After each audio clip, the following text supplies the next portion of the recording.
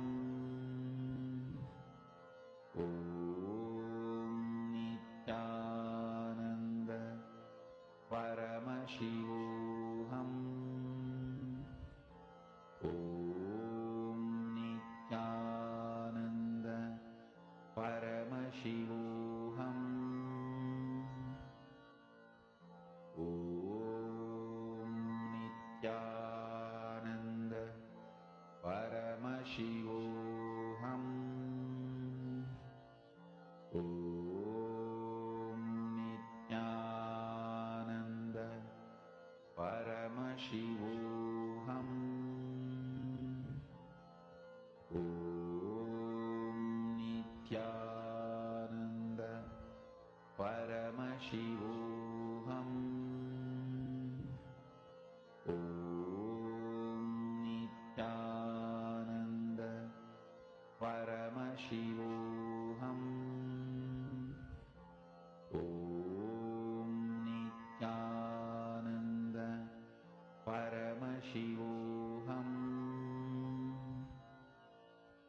Om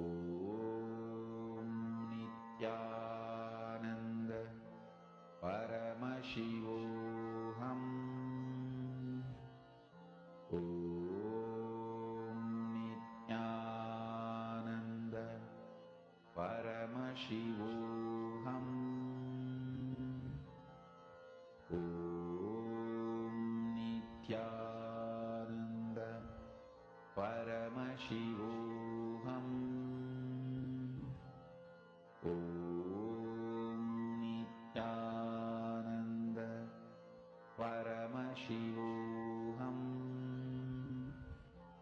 Om Nithyananda Paramashivoham. Om Nithyananda Paramashivoham. Relax. I request all of you to share how many of you have started reaching out, how many of you reached out, spoke to your friends, family members. Actually, the darshan is going to be starting in less than 1.5 hours from now, and I request all the participants to please gather your friends, family members, everyone. I'm seeing many of you have posted, you have reached out, and Ma Vinita Nagaraj, so happy to see you're really wanting to give this sign to others. This is the best gift you can give. Ma Vimala, you should not be partnering with people here. You should spend this time to reach out to people, your friends and family members outside of the program. Ma Jessica Martin is saying the friends and family members connection is amazing. Thank you. Glad that you're enjoying it, Ma. I request every one of you to do this. This is the best experience that you can have. Imagine if you do something to allay the suffering of your loved ones. How beautiful it would be.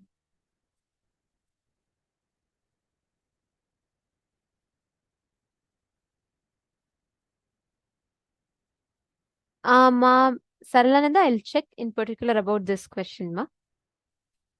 And we'll get back to you. You're asking about the chemotherapy. I'll let you know. All right. Now, we're going to be entering into the next session, a very, very beautiful one. Today, all of us are going to be receiving the initiation into sculpting your body. Interesting? Today, everyone runs behind plastic surgeries. You want to make your lips like this, you want to make your cheeks like this, you want to do this, you want to do that. There is a way, non-invasively, you can sculpt your body. Wondering how? That is a science we are going to be learning about in this video. And let us listen to the revelation Swamiji on the science of body sculpting.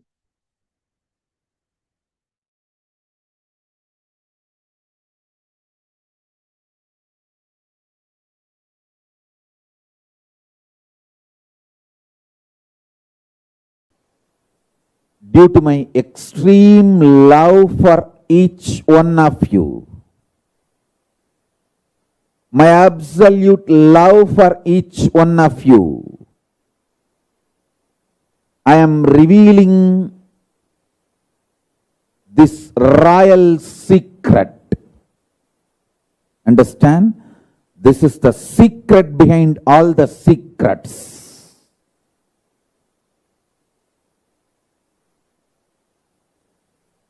listen to this truth. It is directly from Paramashiva, from Kailasa. Your consciousness. If you are in the human body and you are able to hear what I am talking and you are able to make meaning, if you are able to cognize, your consciousness is capable of printing anything you want, just like 3D printers. In 3D printers, nowadays, even the homes, they started doing 3D printing. Full homes are getting 3D printed. Listen carefully. Just like 3D printer, how you can print anything you want out of the 3D printer and take it out. You can print anything you want. You can manufacture anything you want. You can manifest anything you want out of your consciousness. This possibility is freedom.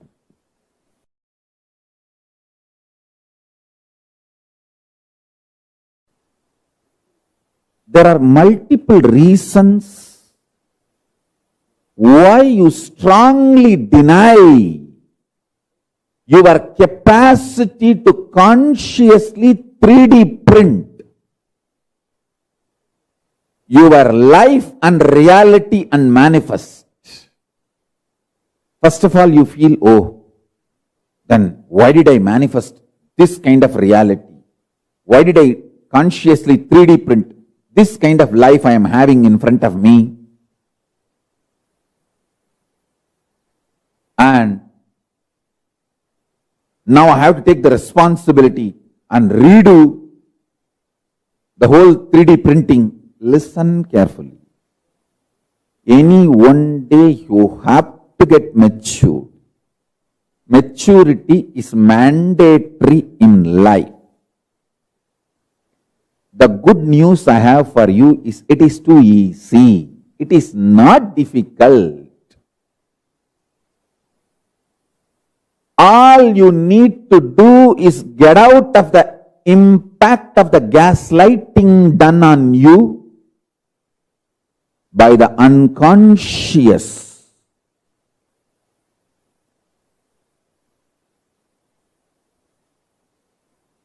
Ecosystem. The so-called human society. Listen carefully. The modern day human society you are living is such an unconscious ecosystem. It does so much of gaslighting. Gaslighting means, let me define, so much of false ideas are dumped on you, even you start believing them about you. Listen carefully. You need to be enlightened, not gaslighted. Anything which puts self-doubt, self-denial, self-hatred in you, SDHD, self-doubt, self-hatred, self-denial in you, is gaslighting you. Anything which empowers you, evolves you, entrains you, excites you, enlightens you, is Paramashivam. Listen to this truth I am revealing and internalize. Mandukya Upanishad beautifully says, whenever you face any doubt, whenever you feel stuck in the path of spirituality, get back to the source sound, pranava. Patanjali also uses the same methodology in Yoga Sampradaya. He says, meditating on pranava will break all the doubts and the obstacles in your path to manifestation. whenever you feel stuck, you will be able to break that feeling stuck or obstacles by meditating on pranava, omkaranada. Listen carefully. Come back to your source sound, omkaranada. From there, see clearly this body you are carrying, this mind you are carrying is consciously 3D printed by you. And you manifested it. And it is your own conscious 3D printing. Understanding this powerful cognition, the way your eyes are, the way your head is, the way your face is, the way your shoulders are, the way your hands are, the way your body is, consciously 3D printed by you and manifested. The way your mind is consciously 3D printed by you and manifested.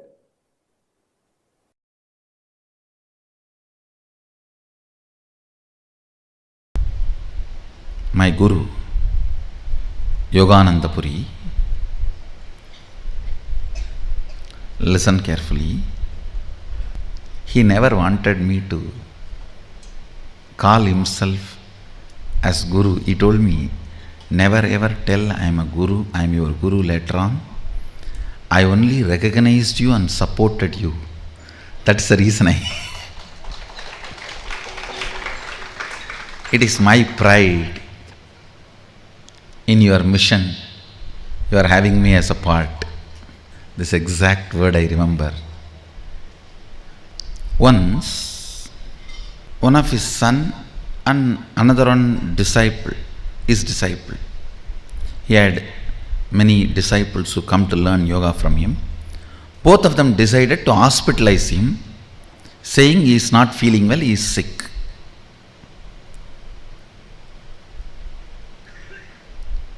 And I was sitting away and seeing the whole drama. Little far I was sitting. I still remember the scene. He just got up from the bed. He was lying and got up from the bed. From the navel, the way he hugged his own body, means the way he possessed his own body and said, what I cannot do to my body, how can these doctor fellows can do to me?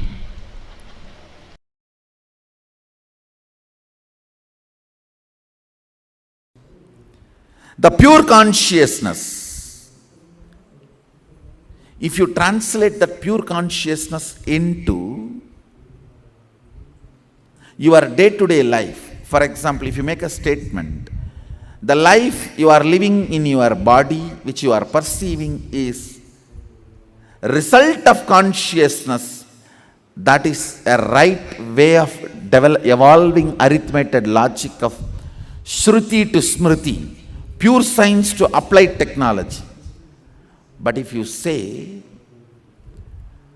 our day-to-day life which we are experiencing is equivalent to our consciousness, that exclusivity develops blind spots from which you can never liberate yourself.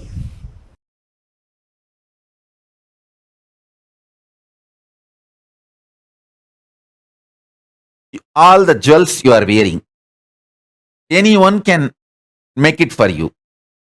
All the clothes you are wearing, anyone can do it for you and give you. All the makeup you are wearing, anyone can do it and give for you.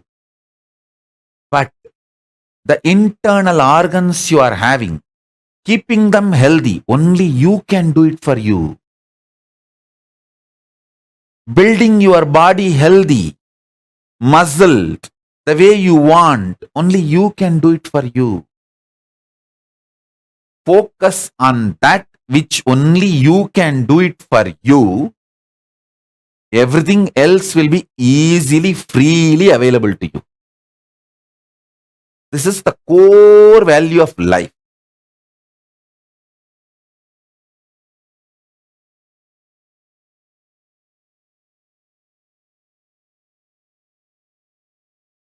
Listen, core value of life.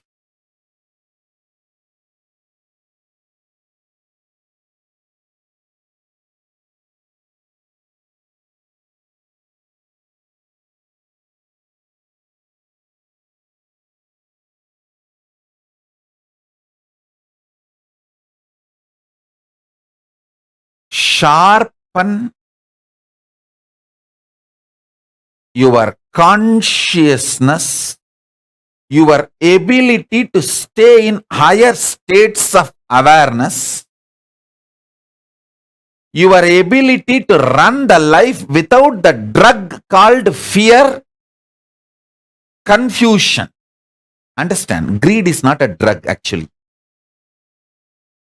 I'm not saying greed is right, but at least greed is not a damaging life negative drug. Fear and confusion is the life negative drug.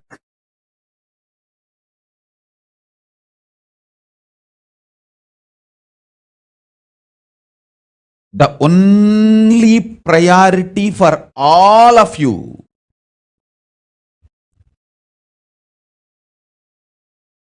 please understand, I am talking to anyone who has a little love or sympathy for me. For all of you, take this as a guru walk. Make your body consciously strong. Listen, gym will build muscles, but only yoga and Ayurvedic lifestyle will make your body conscious. See, only yoga will make your internal organs strong. Just see all over the world, especially in India, all these gym bodies are just dropping dead. All these gym body fellows, top, dying. Because gymming builds muscles, makes you look very nice in the outside. Yoga makes your internal organs strong. And your ability to manifest consciousness strong.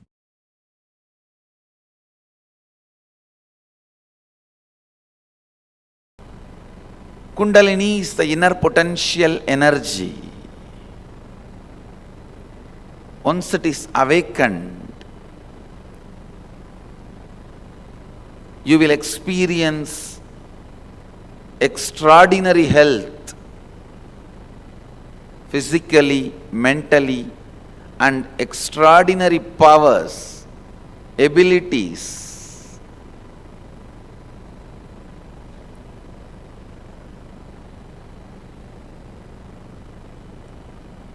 Everything in yoga is finally aimed at.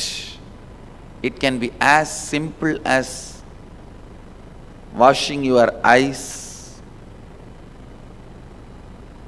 or as difficult as Shirasasana,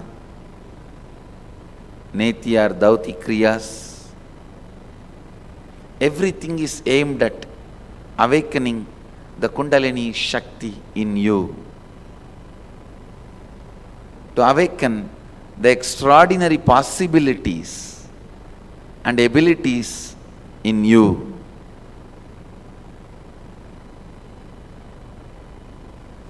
Yoga is one of the greatest gifts given to the world by Mahadeva directly.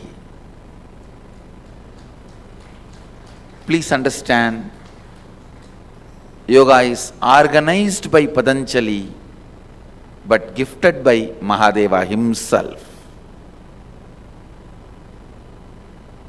In the recent days, modern days, for India, when we utter the word recent days, modern days, it's 10,000 years. So in the recent days, 10,000 years before, Patanjali organized it. But originally, it originates from Mahadeva, the Adi Yogi.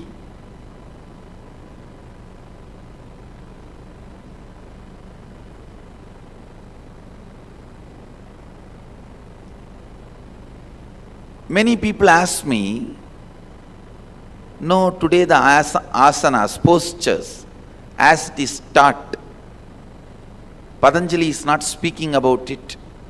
No scriptures are talking about it. This is one of the biggest questions. Many so-called intellectuals pose this question, and they also use this question point to attack yogic tradition. Please understand, every posture, every asana is clearly described, including the way you need to breathe, very clearly by Mahadeva in Hatha Yoga literatures. There are books like Kumbhaga Patati, Hatha Yoga Pratipika,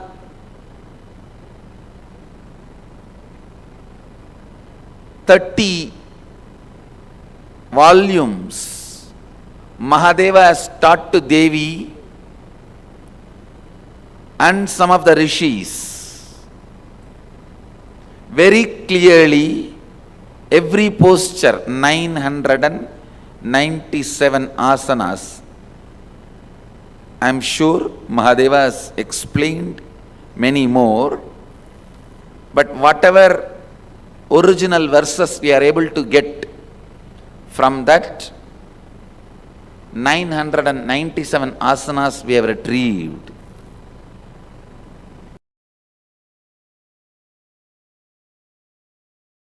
I tell you, even if you do little completion, you can understand what I said. When Yogananda Puri got up and said, my body, how can they do something which I cannot do it to this body by myself? Contemplate on this. Contemplate on this. Then you will understand why Balasans are able to manifest so much of power. I tell you, it is all simple. You don't need to build power station. You just need to be connected with a proper copper wire. That is called integrity. That's all. Power station is here.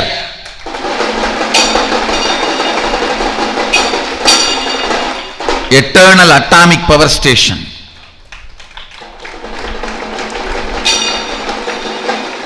You don't need to. You always felt all this Sadashivoham or the spiritual enlightenment, everything was very difficult because you are planning for building a power station which you don't need. I did it already. You just need connection.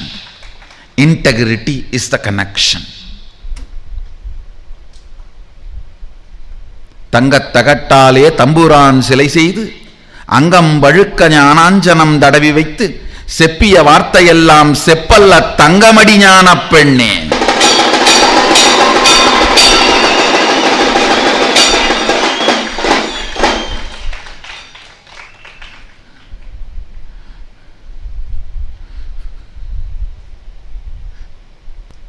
I'll give you a little detail when I say what do I mean by integrity to your internal organs and intra organs.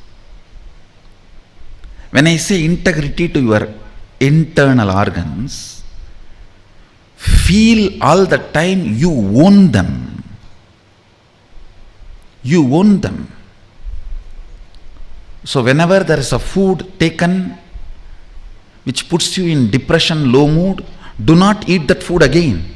When there is a action done by you which disturbs that internal organs, don't do that again. It may be as simple as smoking, or as difficult as heroin. It can be as simple as smoking to as complicated as heroin. Whatever. Anything which is putting you powerless space, don't do that again. That is what is integrity to your internal organs. Same way, when you utter a lie knowingly, or when you give a word knowingly that you are not going to fulfill, the harm you cause for your walk, you can see it very clearly. Don't do that again. Sit and finish completing all the past. No need to have a lifestyle where you are hurting your walk and internal organs. No need. You don't have to take up that kind of a profession. Knowingly. There are tons of professions where you can do sweet things, make money, live your life happily, blissfully, be out of the matrix. There are thousands of things you can do it without harming your walk, harming your intra-organs, anandagandha. Integrity to the internal organs and intra-organs. For example, if you eat non-veg, you feel dull, tired, heavy. Then decide, I am going to complete with this pattern. What is it that pulls me to eat non-veg? Is that the food, the way it is presented, or the tongue, the experience of the tongue when I am chewing? What is it? Find that pattern and complete. In one tantra, I think Mahanirvana, there is a very beautiful explanation. A rishi asks Sadashiva, what is the root cause or the root pattern of the sexual desire? He says, appreciation of symmetry. Appreciation towards something symmetrical or beautiful is the root pattern from where your idea of sex starts. If you complete with that pattern and be integrated to that, suddenly you will see sex become irrelevant to you. You may think, how? Start contemplating, digging deep. All your sexual interest is nothing but appreciation of the beauty. Beauty is nothing but symmetry. It boils down to just this one understanding. Of course, when I read, even I was, what? When I did the postmortem of few human minds, I saw, yes, is right as usual.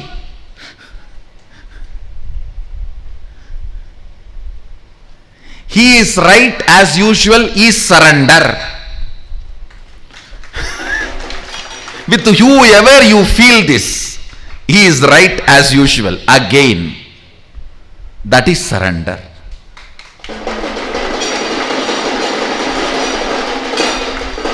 If you feel that with your guru, you have surrendered to your guru. If you feel that with Sadashiva, you have surrendered to Sadashiva.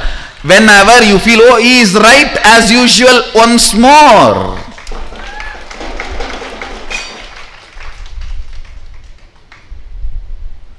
How many times I may run away, I may move out, I may try to create all opposite arguments with my great twisted, perverted logic. No, the very word should be uttered with enough of twist and perversion. So you remember, not only linguistically, phonetically.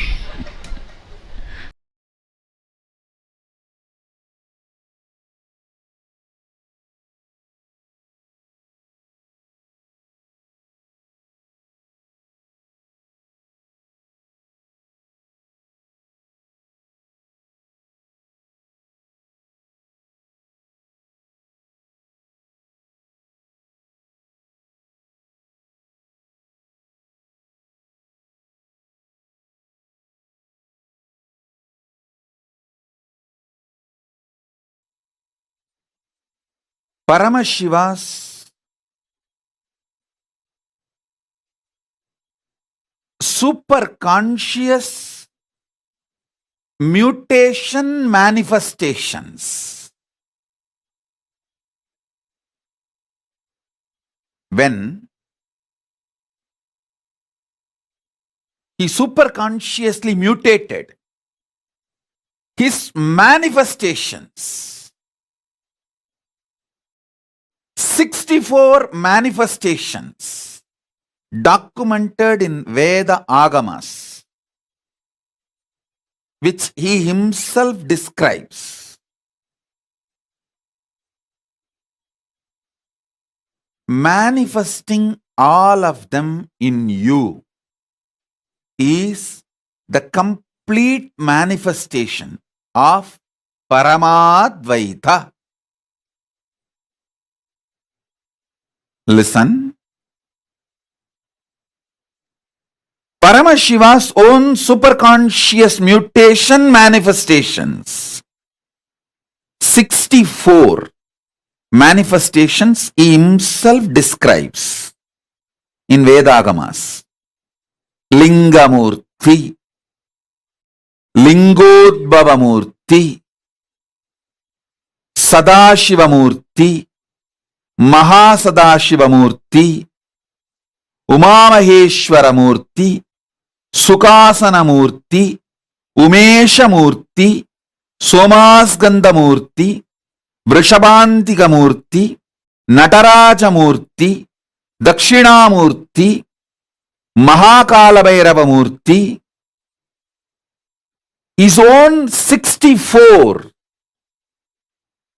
superconscious mutation manifestations,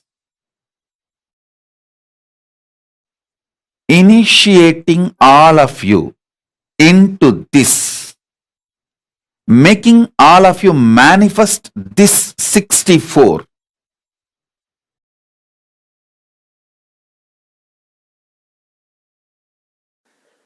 So, his action of coming down to remove the ego of Targavana rishis, that only is considered as Dakshinamurti. Dakshinamurti is not separate from Mahadeva. His action of coming down and with a begging bowl, that is Bhikshadana, and his action of teaching enlightenment and giving the experience of Shivoham to Targavana rishis is Dakshinamurti. So his action of seducing all the Rishi Patnis is the Rishabharuda. If you see there is a form of Mahadeva, most handsome form, the Rishabharuda, where he just seduces all the Rishi Patnis and the Rishis were shaken because that is the only weak point they had. They were so proud of everything else. So he wants to expose their weak point to them. So that form, that action is considered as Rishabharuda. So each of his action assumes one form. Given one form, and same way, his action of Ananda Tandava becomes Nataraja. Nataraja is not separate from Mahadeva. When he dances, he is Nataraja. When he sits in Samadhi, he is Kailasanada. When he removes the arrogance of Brahma and gives him Shivoham experience, he is Kalabhairava. When he removes the arrogance of Daksha and gives him Shivoham experience, he is Virabhadra. So these are various forms of Mahadeva. And when he stands as the light shaft and blesses Brahma and Vishnu and gives them enlightenment, then he is called Arunachala, Lingodbhava. So each of his action is considered as one incarnation. Like that, 64 incarnations are there, Mahadeva's incarnations. So each of his actions are considered as one form. Sandesanugraha Murthy, Gajasamhara Murthy, Kalasamhara Murthy, Kalabhairava, Virabhadra, Lingodbhava. Like that, 64 forms are there.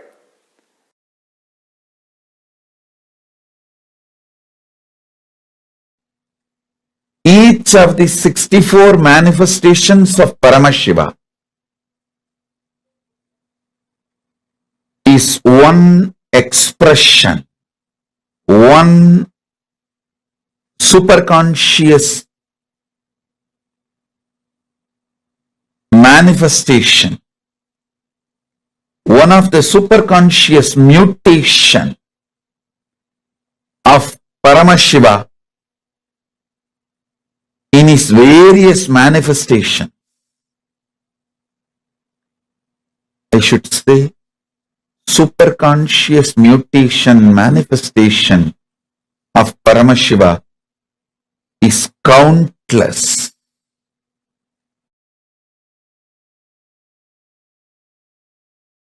All these manifestations are beyond time. I am talking about 64 because he revealed 64 to planet Earth for all of us to know. But surely there is a lot more.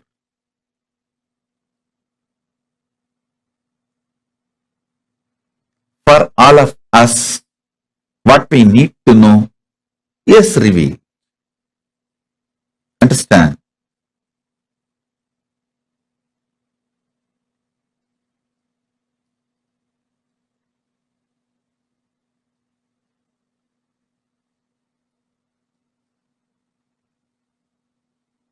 First, meditate and try to understand there is a space without past, present, future, just is. Past, present, future is nothing but time cognized by the mind, which can cognize only small things, which cannot cognize the pure isness. When you are agitated and restless inside, you cognize only small things. Kanda, kanda, kanda. Small. When you are peaceful, unclutched, powerful inside, you see akanda, unbroken, which has no pieces, pure akanda. That is why in Hindu tradition, time is always shown as circular, not linear. It is circular.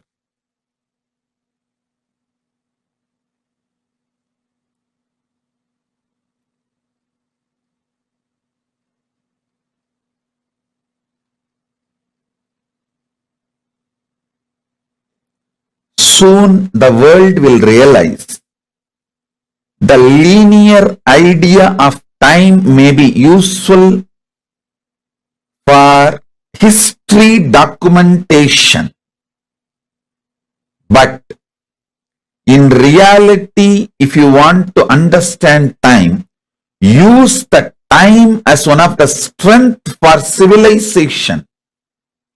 You need to understand the circular existence of time. Listen. For your day-to-day building a house or surveying the land, the idea earth is flat is useful. But to understand the whole universe, the idea earth is flat is insufficient. You need to come to the truth earth is globe. Same way, to record history, understanding time as a linear movement may be useful, but to understand time in reality, realizing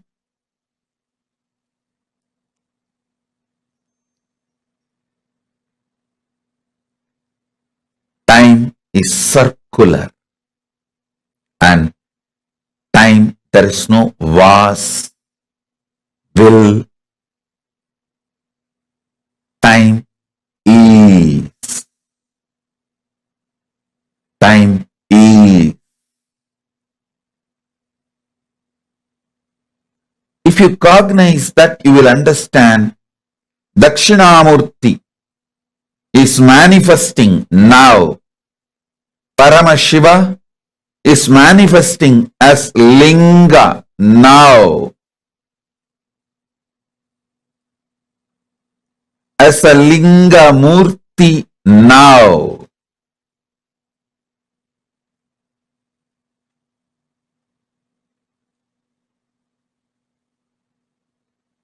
Paramashiva is manifesting as Lingodbhava Murti now. Understand?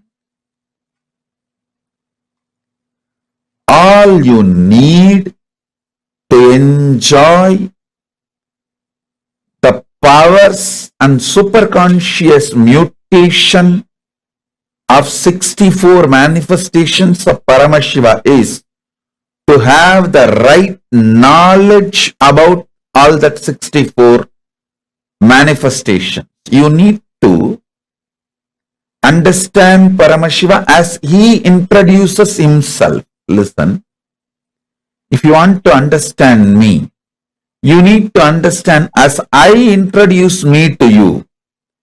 You can't understand me with your own independent investigation. Neither your mind is capable nor your consciousness is powerful to grasp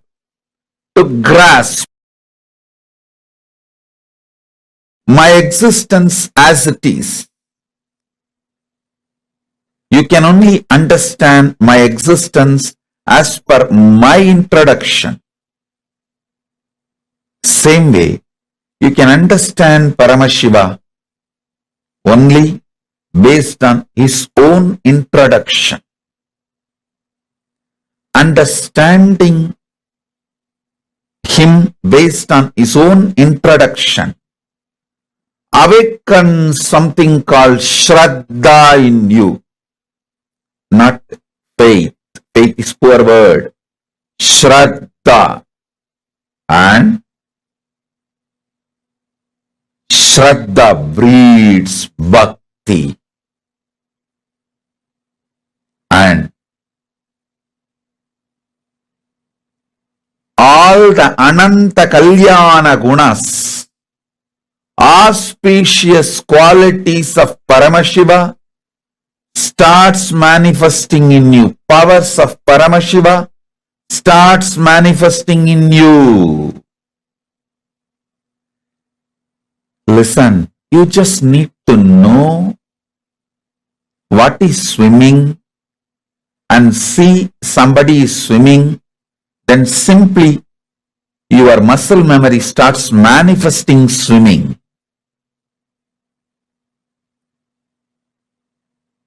Same way, you just need to know about the superconscious mutations of Paramashiva and see someone manifesting it. Your muscle memory, bioenergy, all will just pick up. And simply you will enjoy superconscious mutation of Paramashiva.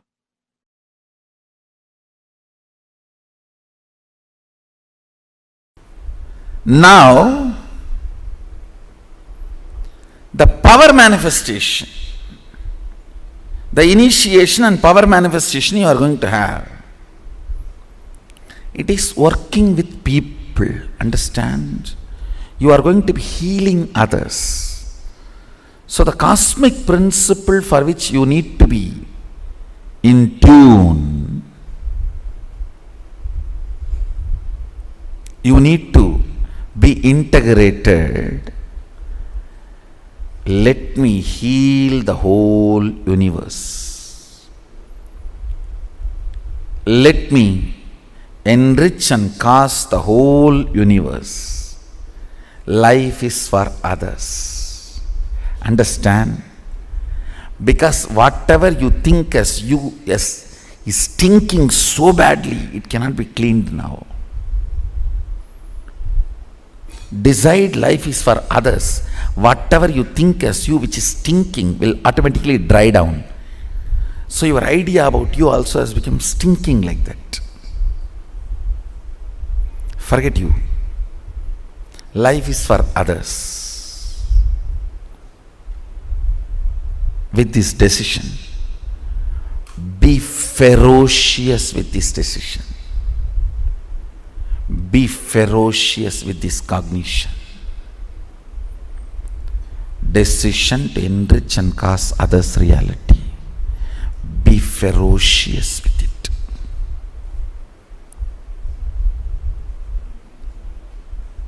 Few minutes before entering into initiation, pen down all the incompletions you want to complete, impossibilities you want to break, guilts you want to burn, anything you want to get rid, pen down, even if it is your mother-in-law.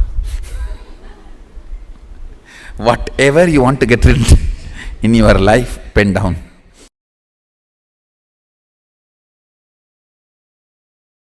These 5 aspects of Sadashiva, actually in reality 6, the ultimate, the 6th is unmanifest. Let me explain these 5. Creation, sustenance, destruction, delusion, liberation.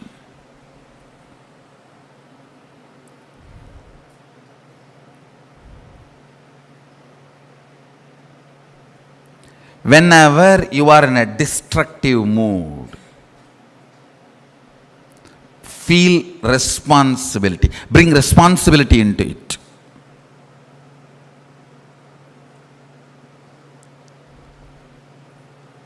Whenever you are in delusion, you are confused, you don't know what to do, what kind of decision you should make, what will be the right at this moment for my life. Whenever you are in that delusion, throw bhava, just throw yourself away and decide your life is for others. Say, confusion means whatever I know as me is rotten. Once it is rotten, whether it is Kashmir apple or California orange, it is useless. Once it is rotten, you can't say, oh, Kashmir apple, California orange.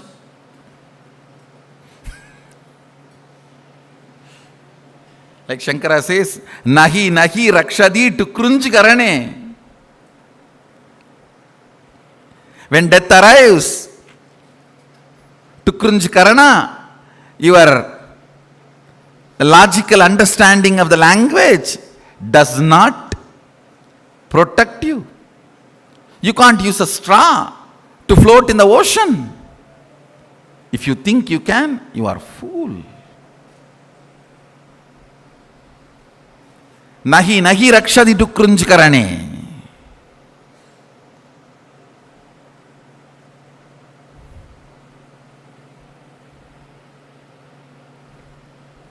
When you are in the mood of delusion, listen. When you are in the mood of the delusion, decide life is for others. Make all the decisions based on enriching. Life is for others. Change the place you are living.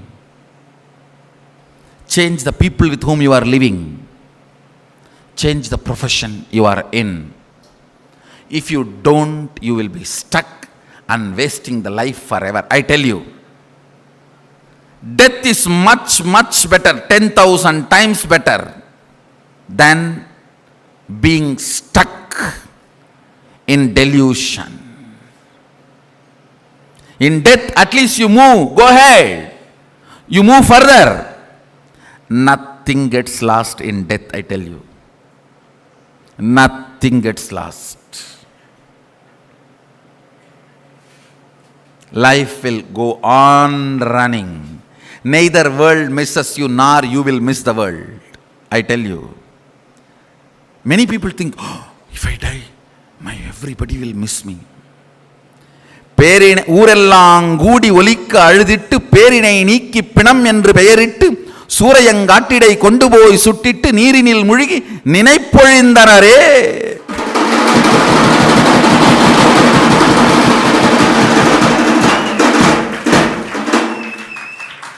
The whole city will gather and cry loud as possible. Nowadays with loudspeaker.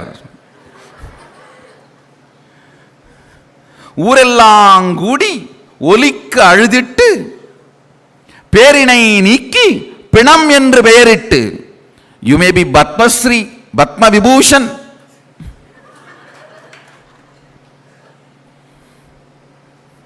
பேரினை நீக்கி பிணம் என்று பெயரிட்டு. Dead body. When are they going to lift the body?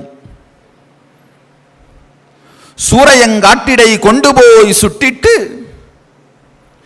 The land which is separately allotted for that, you might have been owner of 10,000 acres or the whole kingdom. சூரையங்காட்டிடை கொண்டு போய் சுட்டிட்டு. They'll take the body to a corner allotted for that. நீரினில் முழுகி நினைப்பொழிந்தனரே. Last statement. They will take bath in the water. The last statement is too hurting but true. They will forget you once for all. நீரினில் முழுகி நினைப்பொழிந்தனரே. Listen. They will take bath in the water body and forget. It is not even forgetting, deleting. நினைப்பு ஒழிந்தனரே. It is just delete, over, control D, control delete.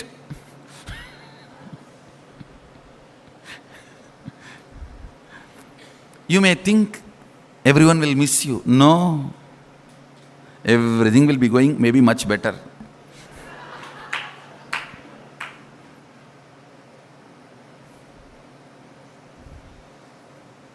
And you may feel you will be missing the world, which is not reality, actually. If you are a Hindu, you have eternal time, you are given again and again birth.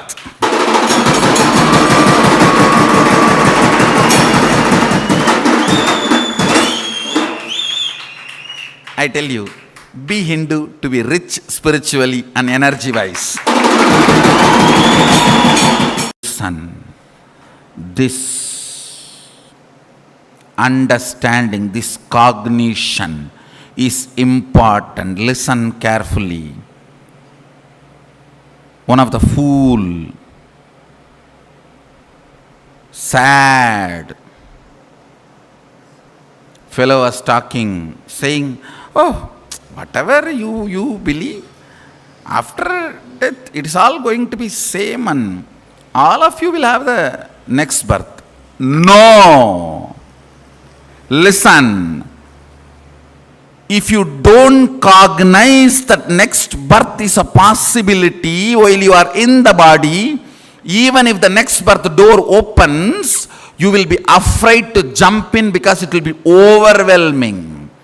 You never walk into the door about which you are not briefly introduced or you have not cognized. It will be so overwhelming. You will not get into any door. You will just lock your closet and be inside. That is why the religions and traditions which does not give you the cognition of multiple births insist on retaining the shell. At least inside the shell you will have a place. Hindus don't. They never tell you to retain the shell. They tell you burn it as quickly as possible. Get rid of it. Move ahead.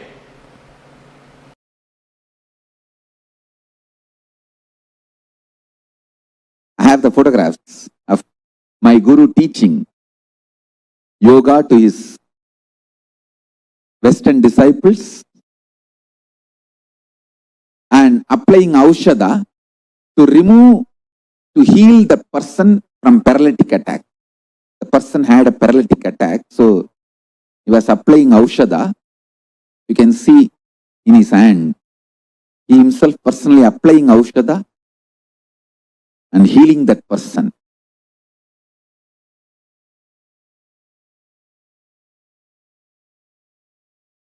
He is personally taking classes and teaching yoga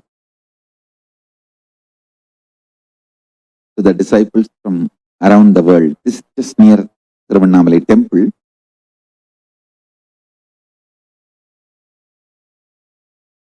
Thanks to autobiography team, they got more photographs. I'll be sharing with you all. Understand? I think these photos are taken in 1990s. From that time, we perfected the science. Now, we are bringing the science to your home, to your couch, free of cost. The most ancient, best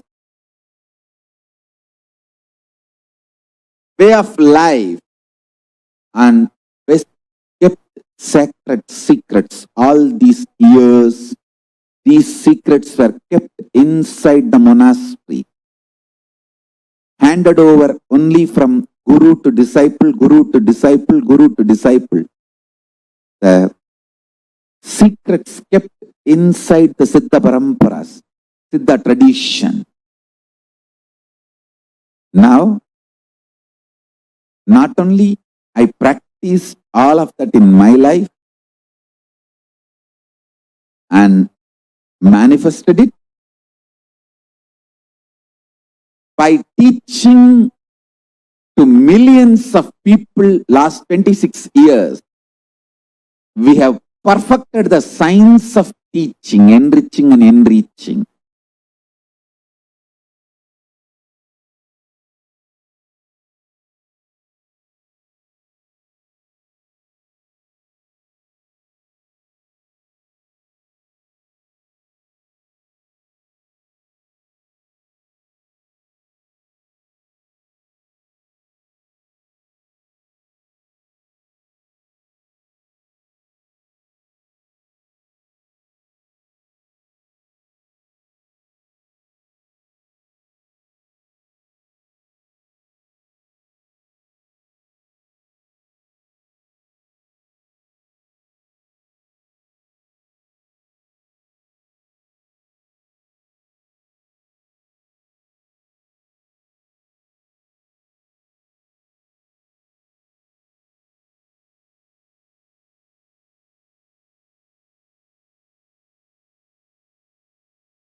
Swamiji very beautifully revealed about how the science of sculpting the body, designing the body consciously, how the science is available, accessible. And Swamiji is giving example of his own guru, Raghupati Yogi, how Raghupati Yogi had the ability to alter his body just through his conscious will, just through his declaration. And now all of us are going to be preparing to receive that as an initiation today. Today, all the participants that are here with us, we're all going to be receiving this very, very special, powerful initiation.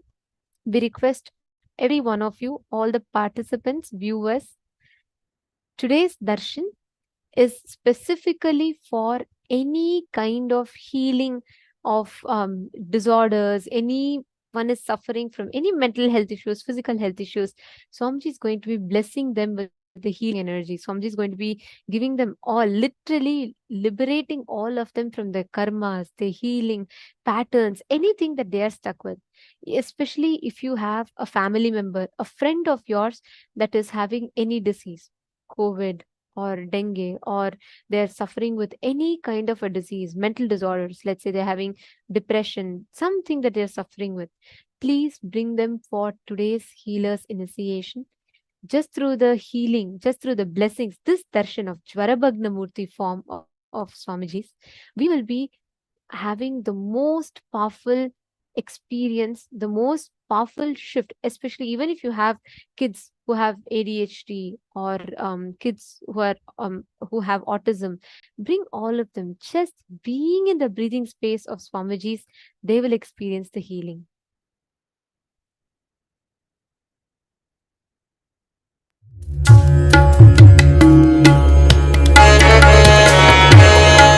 Nithyanandam. I'm Mukundan from Melbourne, Australia. I come for this IA with my elder daughter Sahana and my wife and second daughter Shivya.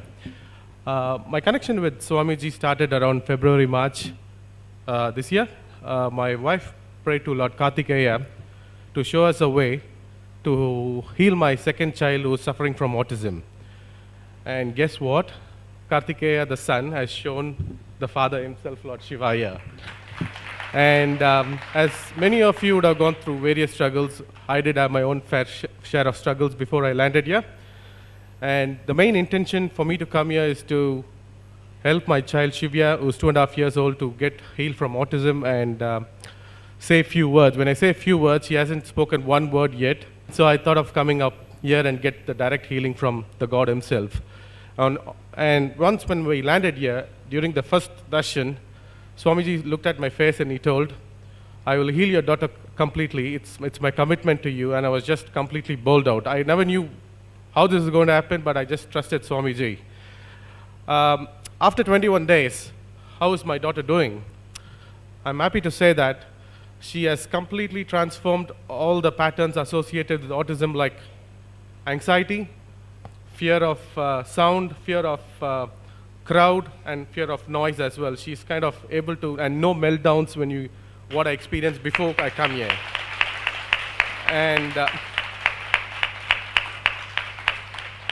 And for every parent, the child's first word is important. Just 2 days back, my daughter, she started to say Appa and Amma when she's crying, and that's something unbelievable. And finally, when Swamiji said to me that your daughter is connected to me and I'm there for her, don't worry, what else could I imagine for? As for me, what this IA has taught me or given to me is that what life was, what life is, and what life should be, to put it in a short summarized phrase, that's IA for you. And Swamiji is the ultimate master in breaking down all your ego patterns, self-doubt to the ground level, and makes us to a transformed soul. And with regards to my elder daughter, apart from this third eye reading, which has become a toy for all these kids, the most important thing which kind of made me happy as a dad is that courageousness to ask questions, and most importantly is authentic listening is considerably increased. Before I conclude, I just want to thank few people.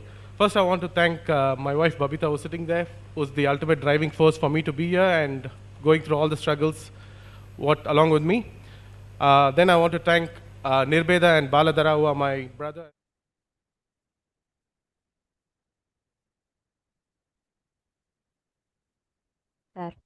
Sorry, just being in the breathing space of the avatar,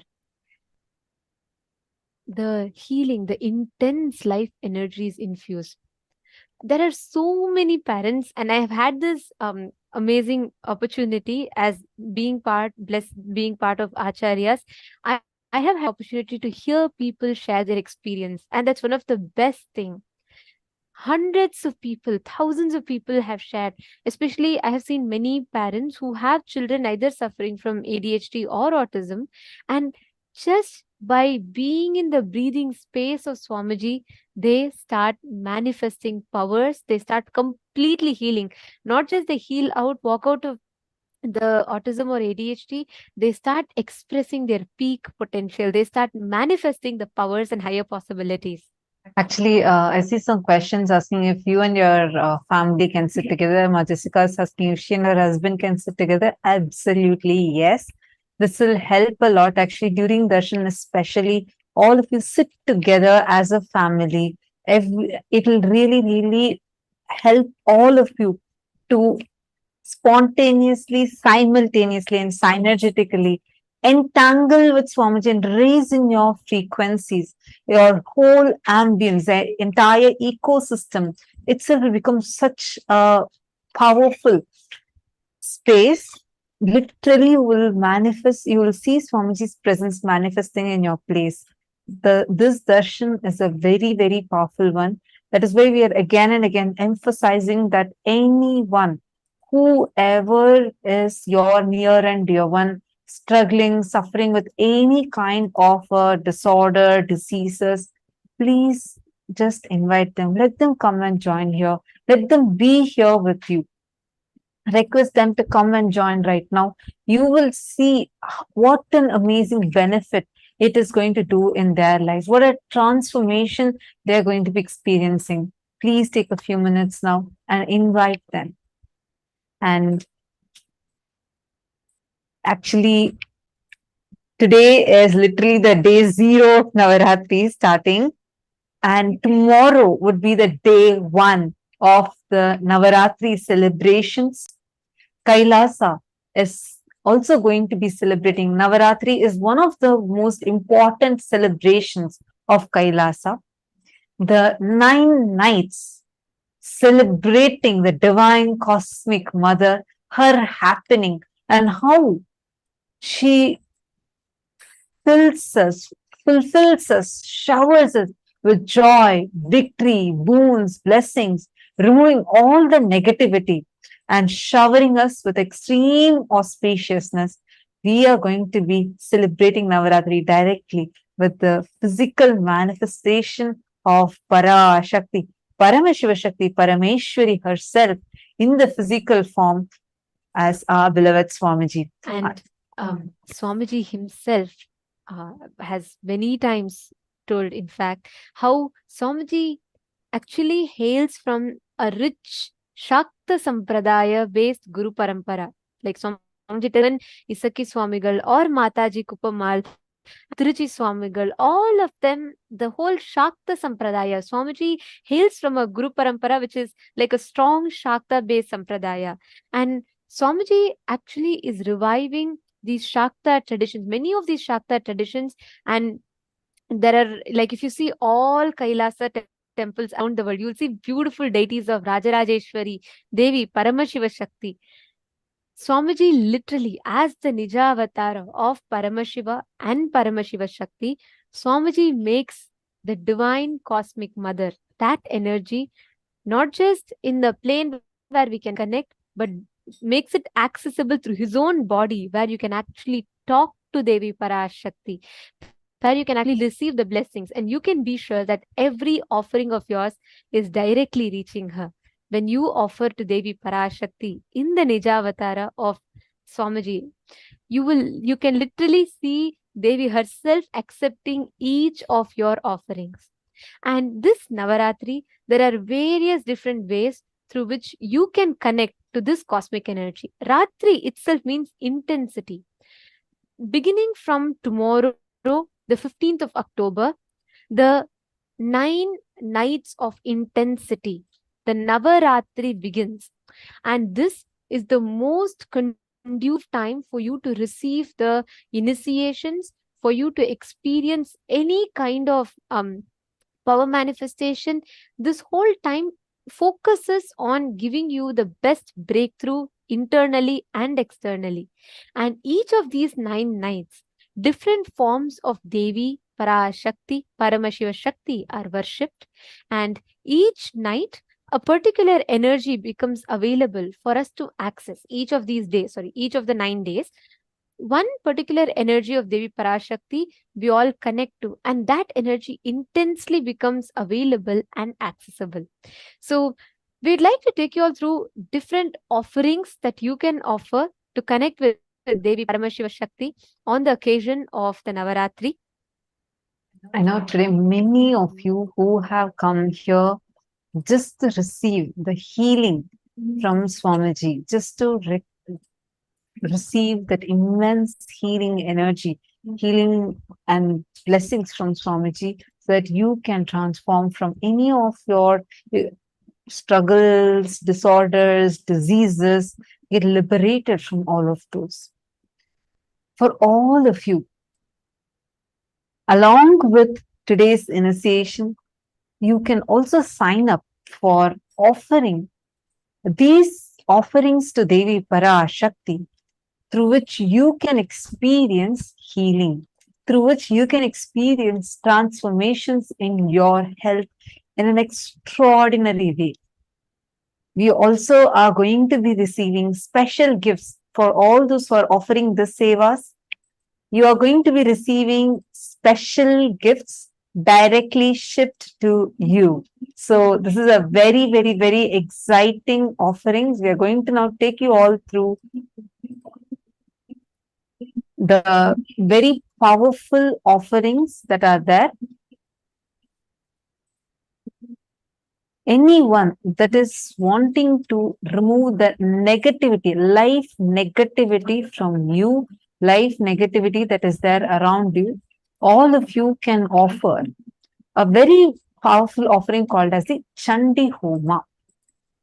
And this Chandi Homa, whoever offers this Chandi Homa, you will be liberated from any kind of enmities, people carrying enmity towards you, or any of your enemies will just get destroyed. And any negativity that you have, understand, like Swamiji was explaining today, all our diseases are nothing but the negativity, the negative cognitions that we are carrying inside us about ourselves, the concepts and cognitions we carry about body, concepts and cognitions we carry about health, all of these directly influence how healthy we are. To experience that ultimate health and manifesting Kayakalpa body through you, this offering can directly help you to remove any kind of negativity, life negativity you are struggling and suffering with. Ratri is Durga Puja. Again, Durga Puja is where the Maha Saptami, Maha Ashtami, Maha Navami Durga Puja and the Sandhi Puja happens every day.